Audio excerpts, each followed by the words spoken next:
It was a crisp morning in early April 2025, the kind where the air felt sharp against your skin, but the sun promised warmth if you lingered long enough. Joe Rogan sat in his Austin studio, the familiar hum of microphones and the faint scent of coffee filling the space. He adjusted his headphones, leaned into the mic, and let out a low chuckle that reverberated through the room. His producer, Jamie, sat across from him, scrolling through a tablet, pulling up clips and articles that had been making waves online. The topic of the day? Whoopi Goldberg's emotional courtroom breakdown, a moment that had sparked headlines, memes, and, apparently, Rogan's interest.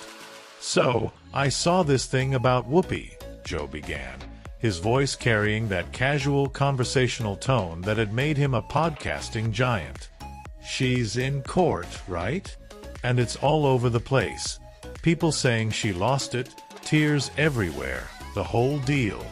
I mean, I don't know the full story yet, but I've got to say, it's kind of wild to picture Whoopi Goldberg, of all people, breaking down like that. She's usually so, I don't know, unflappable." Jamie nodded, tapping the tablet to cue up a clip. "Yeah, it's tied to some lawsuit. I think it's that defamation thing with Elon Musk. She said something on The View about him, and it snowballed from there. Courtroom footage leaked yesterday, and it's been trending non-stop." Joe's eyebrows shot up. "Elon Musk? Oh man, this is getting good already. All right, let's see it." The clip played through the studio speakers. It was grainy, clearly shot from someone's phone in the courtroom gallery, but there was no mistaking Whoopi. She sat at the witness stand, her trademark dreadlocks pulled back, her face a mix of frustration and something deeper, something raw. Her voice cracked as she spoke, hands gesturing wildly. "I've spent my whole career trying to speak truth, and now I'm here, dragged into this mess because of him?" The audio cut out briefly, but the emotion was unmistakable. She wiped her eyes, shook her head, and for a moment, the unflappable Whoopi Goldberg looked like she might crumble. Joe let out a low whistle as the clip ended. "Wow, that's intense. I mean, I've seen her get heated on The View before, but this is next level. What's the backstory here? What did she say about Elon that got her into this?" Jamie scrolled through his notes. "Okay, so back in January, she was on the show talking about Elon's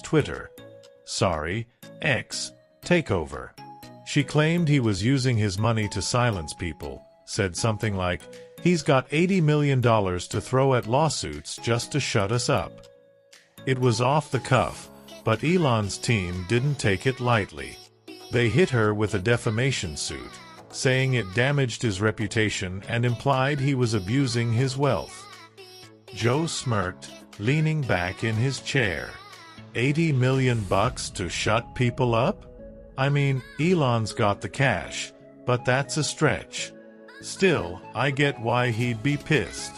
If someone said that about me on national TV, I'd probably be like, "Hey, hold up, let's talk about this."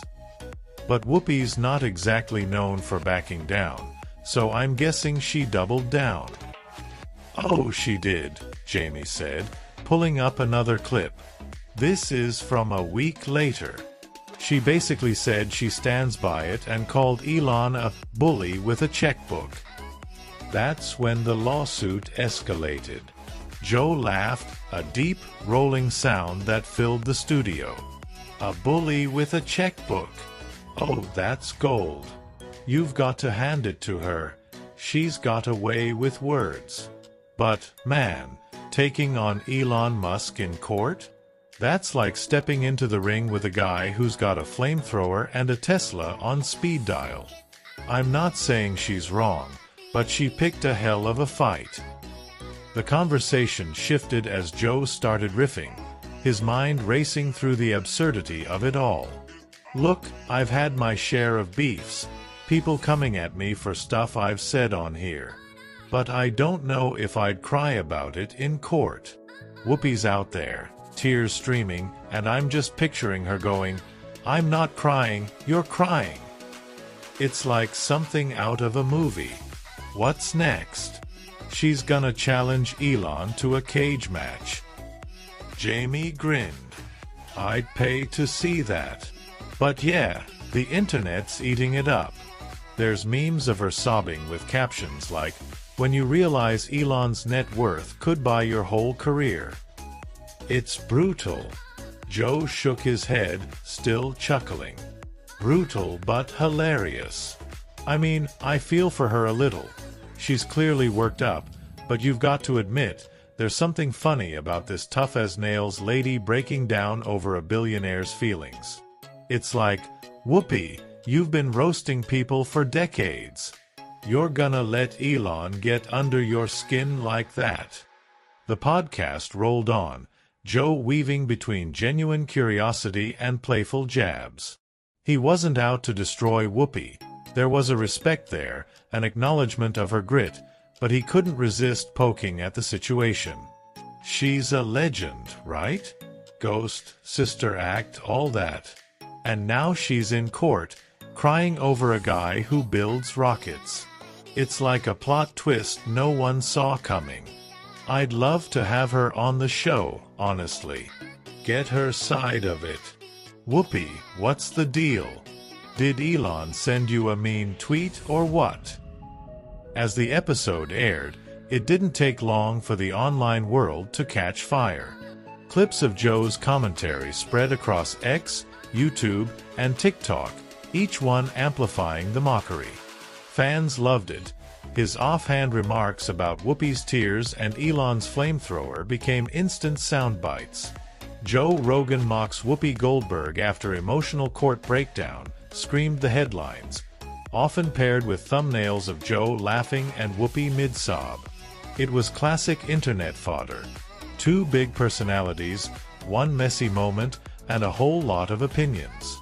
Back in New York, Whoopi wasn't oblivious to the noise. She'd been through media storms before. This wasn't her first rodeo. But this one stung a little more. The courtroom breakdown hadn't been planned. It was a crack in her armor she hadn't meant to show.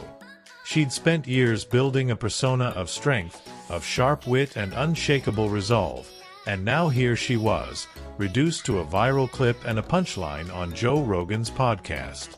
The next day on The View, the set buzzed with its usual energy. The co-hosts, Joy Behar, Sarah Haynes, Sunny Hostin, and Alyssa Farah Griffin, filed in, their chatter overlapping as they settled around the table. Whoopi entered last, her expression steady but her eyes carrying a hint of weariness. The audience applauded, and she gave a small nod, adjusting her glasses as she took her seat. "All right, let's get into it," she said, her voice firm but quieter than usual. "I know you've all seen the clip. I know Joe Rogan's out there having a field day. So let's talk about it." Joy jumped in first, her tone sharp. "I saw that podcast, Whoopi, and I've got to say, Joe Rogan's acting like he's never had a bad day in his life. He's sitting there laughing like it's some big joke." "It's not a joke. It's your life." Whoopi shrugged, a faint smile tugging at her lips. "He's doing what he does, Joy. Joe's a guy who sees something wild and runs with it. I'm not mad at him for that. I didn't expect to be that girl, you know? The one crying in court." Sunny leaned forward, her legal mind kicking in. "Look, from what I've read, this case is a stretch anyway. Elon's team is claiming defamation, but you were expressing an opinion, not stating a fact. And let's be real, his reputation's been through worse than anything you said." "Yeah, but it's not just about the case," Whoopi replied, her voice softening. "It's the whole thing, the cameras, the pressure, the way it all piles up. I've been doing this a long time, and I can take a lot. But that day, it got to me. Sarah reached over, resting a hand on Whoopi's arm. You're human, Whoopi. People forget that because you're so strong all the time. Joe Rogan can laugh all he wants, but he doesn't know what it's like to be in your shoes. Alyssa nodded. And honestly, the internet's making it worse. I saw those clips of Joe. They're everywhere. People are acting like you're some punchline now, and it's not fair. Whoopi sighed, leaning back in her chair. It's the game, Alyssa. I've been a punchline before. Joe's not wrong to find it funny. It's absurd when you step back and look at it. Me, crying over Elon Musk? If it wasn't me, I'd probably laugh too. The audience chuckled, and for a moment, the tension eased. Whoopi's ability to laugh at herself was part of what made her Whoopi, a resilience that had carried her through decades in the spotlight. But beneath the humor, there was a weariness, a sense that this chapter had taken more out of her than she'd expected. Meanwhile, in Austin, Joe was already moving on to the next episode. He didn't linger on Whoopi's breakdown. It was just another story in the endless stream of content that fueled his show. But the ripple effects kept spreading. Fans debated in comment sections. Was Joe too harsh? Was Whoopi overreacting? Did Elon have a case, or was he just flexing his billionaire muscles? The discourse was messy, loud, and unrelenting, just the way the internet liked it.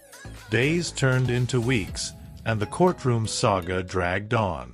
Whoopi's breakdown faded from the headlines, replaced by newer, shinier controversies. Joe mentioned it once more in passing, a throwaway line about that time Whoopi cried over Elon, but he didn't dwell. He had guests to interview, ideas to unpack. His world kept spinning. For Whoopi, though, it lingered. Not the mockery that she could handle, but the vulnerability. She'd always prided herself on being a rock, someone who could take the hits and keep going. The courtroom had shown a different side, one she wasn't sure she liked. She didn't regret what she'd said about Elon. She still believed it. But she wished she'd held it together, kept the tears at bay. That wasn't her style. One evening, after a long day on The View, she sat in her dressing room, the lights dimmed, a glass of water in hand. The chatter of the day had faded, leaving just her and her thoughts. She scrolled through X, skimming the latest takes on her breakdown. Some were cruel, others supportive, most just noise. Then she stumbled on a clip of Joe's podcast, not the mocking one, but an older episode where he'd talked about resilience. "You've got to respect people who keep showing up," Joe had said, his voice steady. "Life's tough, man. It'll knock you down, but the ones who get back up? That's where the real strength is." Whoopi paused the clip, staring at the screen. She didn't know if Joe had been thinking of her when he said it, probably not, but it hit her anyway. She'd been knocked down, sure. The courtroom, the tears, the headlines, they'd rattled her. But she was still here, still showing up. And that, she decided, was enough. The lawsuit eventually settled out of court, a quiet resolution that didn't make nearly as many waves as the breakdown had. Elon moved on to his next venture, Joe kept podcasting, and Whoopi returned to her seat at The View, her armor a little dented but intact. The internet forgot, as it always does, chasing the next big story. But every now and then, someone would bring it up, a fan at a live show, a co-host in a quiet moment, and Whoopi would smile, shake her head, and say, "Yeah, that was a wild one."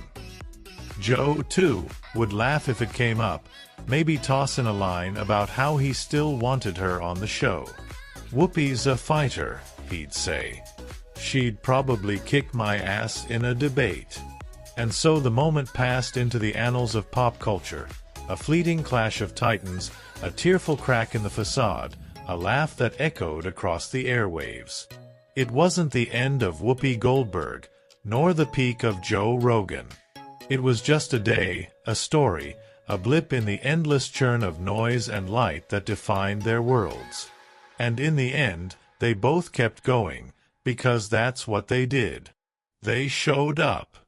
In the quiet of that same April evening, Whoopi lingered in her dressing room, the X app still open on her phone. She scrolled back to Joe's clip, replaying that line about resilience. It wasn't a deep philosophical treatise, just Joe being Joe, riffing on life, but it stuck with her. She set the phone down, staring at her reflection in the mirror.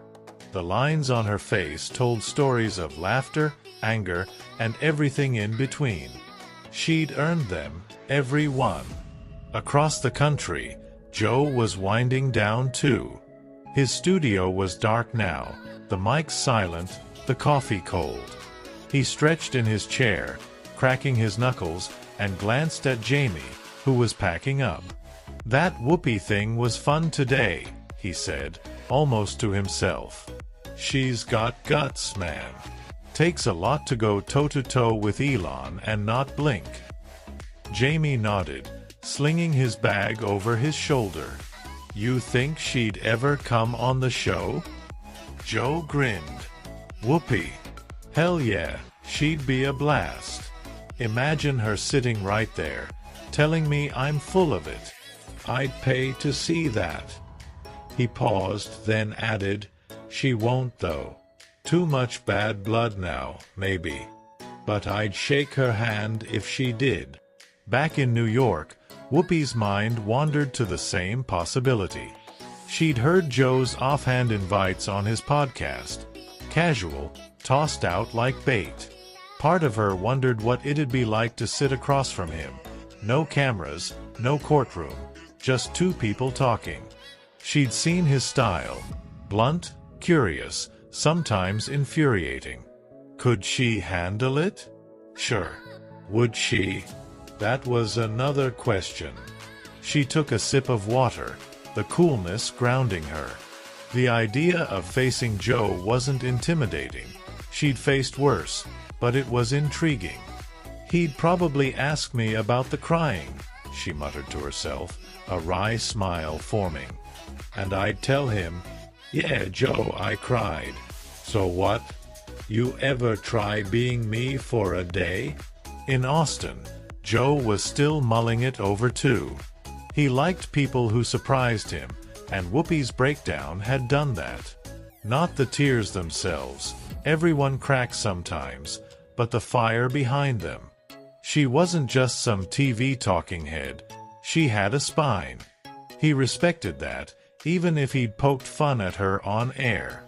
He grabbed his phone, scrolling through X for a minute. The memes about Whoopi were still floating around, but they'd lost some steam. He smirked at one, a Photoshop of her in a boxing ring with Elon, gloves up, tears streaming. "That's not bad," he said aloud, then set the phone down. He didn't feel bad about the mockery. It was his job to find the funny, but he didn't hate her either. Whoopi, meanwhile, was thinking about the bigger picture. The lawsuit, the breakdown, Joe's podcast, it was all part of the same machine. Fame, opinion, power, all mashed together in a blender of public scrutiny. She'd been in that blender for decades, and she knew how it worked. You take the hits, you laugh when you can, and you keep moving. She stood, stretching her arms above her head, feeling the ache of a long day. The dressing room felt smaller tonight, the walls closer. She didn't mind the solitude, though. It gave her space to breathe. She glanced at her phone again, tempted to tweet something snarky about Joe, but she held back. "Let him have his fun," she said softly. "I've got mine." In Texas, Joe was already shifting gears, his mind half on the next episode. He didn't dwell on Whoopi long.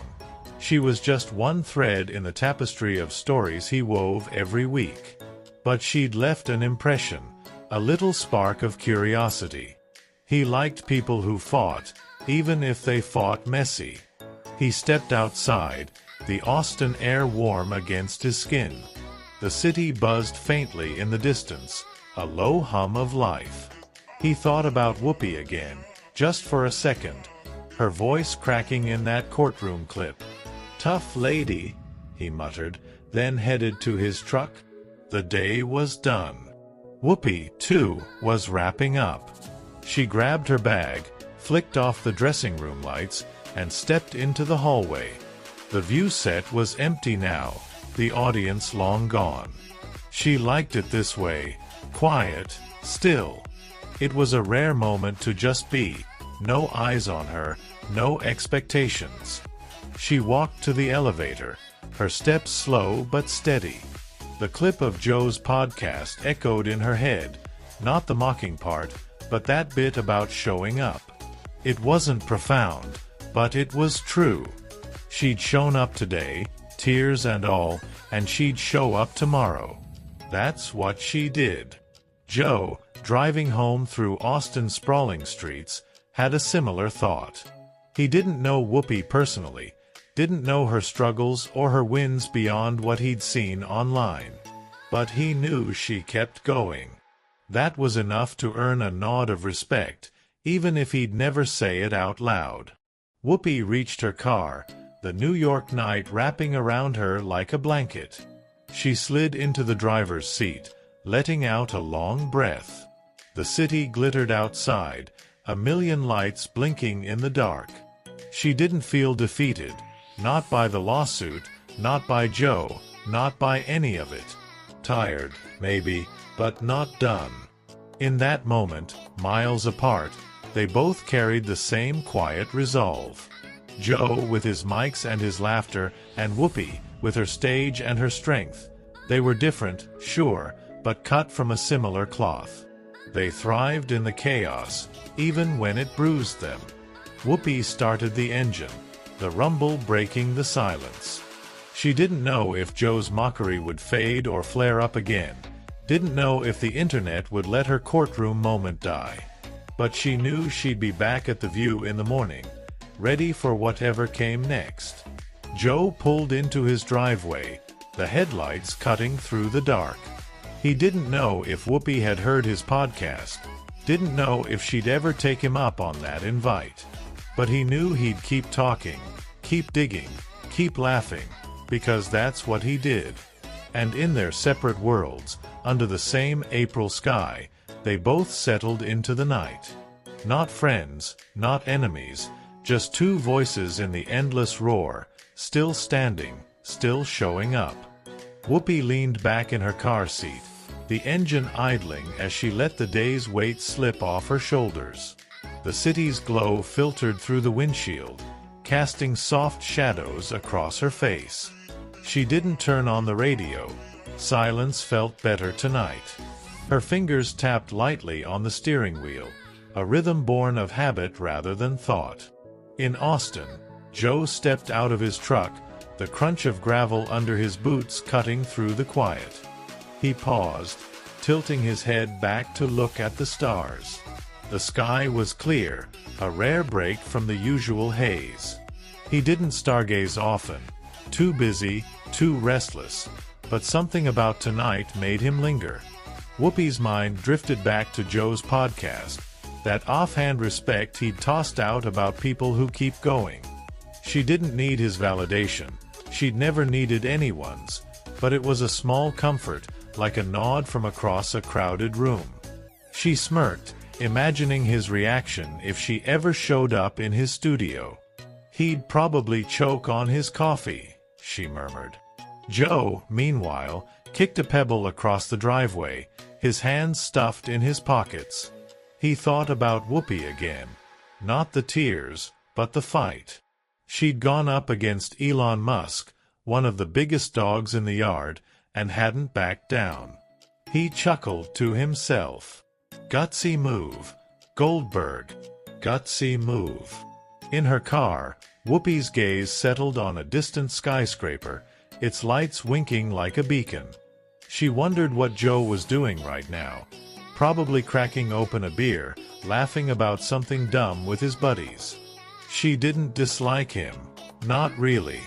He was just a guy with a mic and a knack for stirring the pot. She could respect that, even if he'd made her the punchline.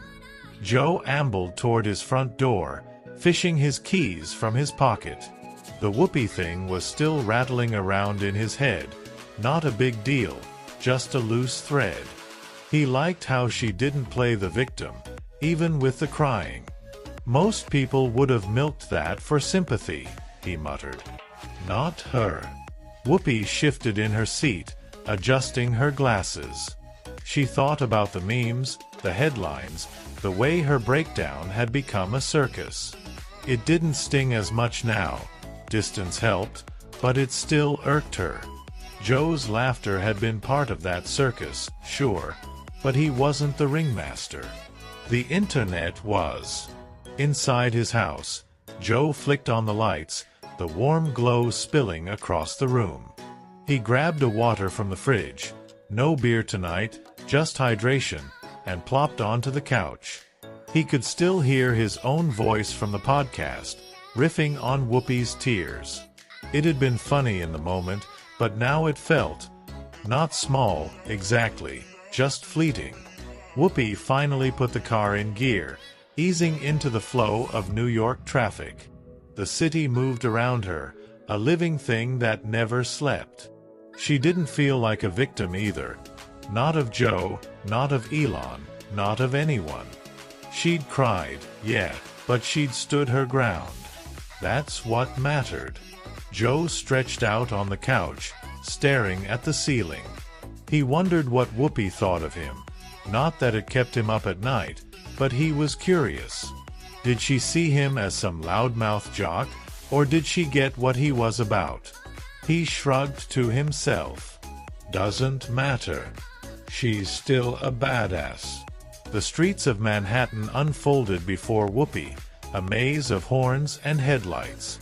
She drove slow, letting her thoughts wander. Joe's podcast wasn't personal. It was just his thing, picking at the world like a scab. She'd done the same on The View plenty of times. Maybe they weren't so different. Joe grabbed his phone, scrolling through X again. He didn't search for Whoopi this time, just skimmed the usual noise. But her name popped up anyway, tied to some random fan's take on the courtroom clip. He didn't click it. He'd said his piece, and she'd lived hers. Whoopi stopped at a light, the red glow painting her face. She thought about resilience again. Not Joe's words, but her own version. She'd built it brick by brick, through years of noise and nonsense. The courtroom had shaken her, but it hadn't broken her. Nothing had. Joe set his phone down, leaning his head back against the couch. He didn't feel like a bully. Not that Whoopi had called him one. He just saw the humor in life's chaos, and she'd been part of it that day. He hoped she knew it wasn't malice. The light turned green, and Whoopi pressed the gas, the car humming forward. She didn't hold grudges, not against Joe, at least. He was a voice in the storm, same as her. They'd both taken their swings, and the world kept spinning. Joe closed his eyes, the day's energy draining out of him. He pictured Whoopi in that courtroom, all fire and tears, and nodded to himself. "She's tougher than most," he said quietly. It wasn't a revelation, just a fact. Whoopi turned onto a quieter street, the city's roar fading to a murmur.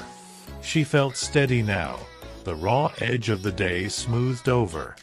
Joe's mockery was just a ripple in the pond, loud for a second, then gone. She'd weathered worse. Joe sat up, rubbing his face. He didn't need to overthink it.